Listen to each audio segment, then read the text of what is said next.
Hello नमस्कार, मी Suvarna home kitchen मध्ये परत एकदा तुमचे अगदी मनापासून स्वागत. सगळ्या व्ह्यूअर्सचे धन्यवाद, सगळ्या सबस्क्रायबरचे मनापासून आभार.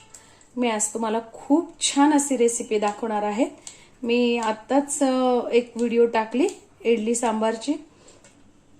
आज मी तुम्हाला फोडणीची इडली कशी बनवायची ते दाखवणार आहे. एकदा तुम्ही ही इडली या प्रकारे इडली करून बघा, खूप छान लागते. ढोकळ्या आपण जसं ढोकळा खातो ना तशीच ही इडली पण आपल्याला आवडते. खूप छान लागते ही इडली आणि करायलाही खूप सोपी आहे. जर आपल्याकडे इडली उरलेली असेल त्या इडलीची पण ही इडली खूप छान होते. तर काय करायचं, सगळ्यात पहिल्यांदा आपल्याला अशी इडली सारखे असे तुकडे करून घ्यायचे. तर असे हाताने नका तुकडे करू. हाताने तुकडे केले ना तर काय होतं, हा जो भाग आहे ना ते छोटे छोटे तुकडे पडतात आणि मग ते फोडणीत जळतात, मग इडली चांगली लागत नाही. तर शक्यतो असे छान सुरीने किंवा कात्रीने असे तुकडे करून घ्या छान, म्हणजे मग इडली एकसारखी पण कट होते.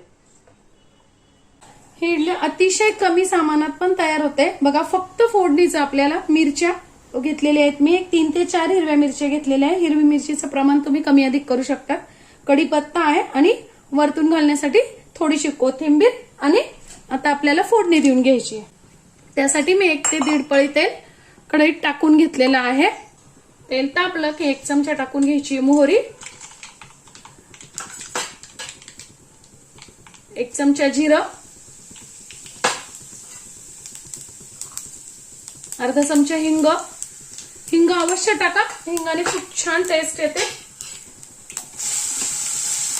मिरच्या, कढीपत्ता आणि अर्धा चमचा हळद.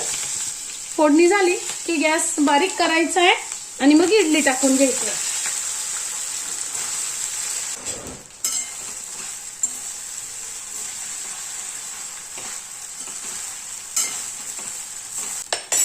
आपण इडलीत मीठ टाकलेलंच असतं, पण थोडंसं अगदी पाव चमचाच मीठ इथे मी परत टाकून घेतलेलं आहे. तुम्ही चवीनुसार मीठ कमी अधिक करू शकता. आता पिळून घ्यायचंय आपल्याला अर्ध लिंबू. लिंबू पण पिळा, खूप छान लागतं. आता फक्त 2च मिनिटं आपल्याला वाफ देऊन घ्यायची आहे.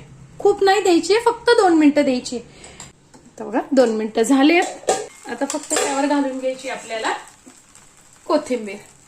तुम्हाला आवडत असेल तर तुम्ही इथे ओलं खोबरं घातलं तरी छान लागतं.